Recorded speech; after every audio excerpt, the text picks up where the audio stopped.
तो ये कहलाती है जिनकी पीढ़ी दर पीढ़ी दूसरा राजा हो गया फिर भी पुराने राजा का स्थान है।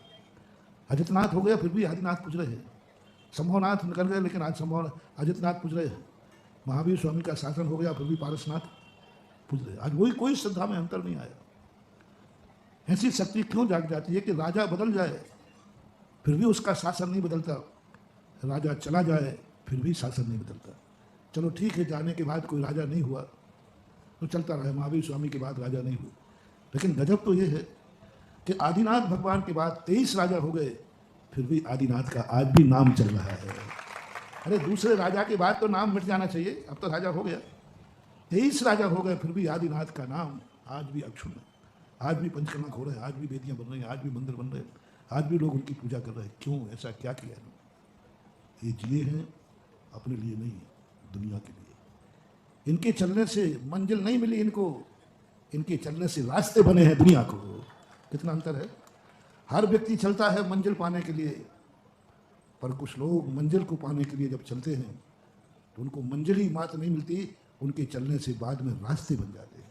ये तीर्थंकर ऐसे हुए जो स्वयं ने तो मंजिल पाई लेकिन जहाँ से वे गुजर गए वो रास्ते बन गए। आज उनके रास्ते पे अपन चल रहे हैं। इसी श्रृंखला में आज जिनका प्रसंग है पूज्य गुरुदेव आचार्य विद्यासागर महाराज। पूरे तीर्थंकरों के लक्षण वो तीर्थंकर तो नहीं थे, मैं नहीं कहूँगा, क्योंकि मैं नहीं चाहता हूँ कि हमारे गुरु भक्तों के बल पर तीर्थंकर बने, शिष्यों के बल पर तीर्थंकर बने। मेरे गुरु तो वे हैं कि स्वयं की साधना के बल पर तीर्थंकर बने।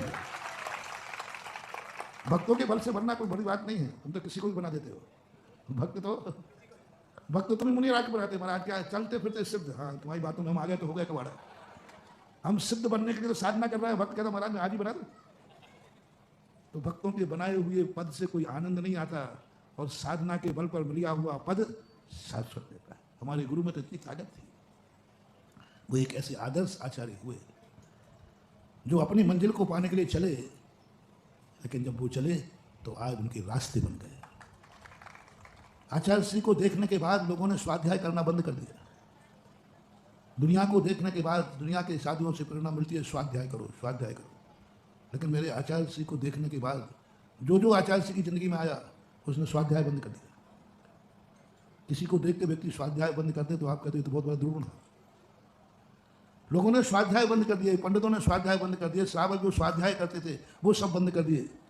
जो जो आचार्य श्री की संगति में आए, जिसने आचार्य श्री को पसंद किया, सबसे पहला काम उसका स्वाध्याय बंद करना, शास्त्र को पढ़ना बंद कर दिया। क्यों? क्योंकि उन लोगों के मन में बांध दिया शास्त्र चलते फिरते आगम यही है, इनको पढ़ लो, इनको ध्यान लो।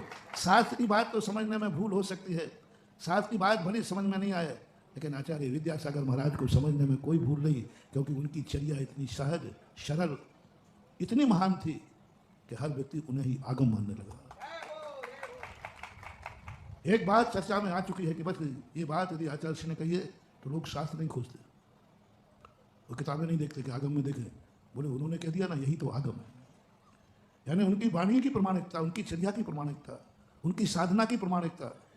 जो साधु स्वयं आगम बन जाए, जिसके बोलने के बाद लोगों को आगम को देखने की जरूरत नहीं पड़े, किसी गवाही की जरूरत नहीं पड़े, समझ लेना वो आज तीर्थंकर नहीं है, लेकिन कल बनने वाले की लाइन में उसका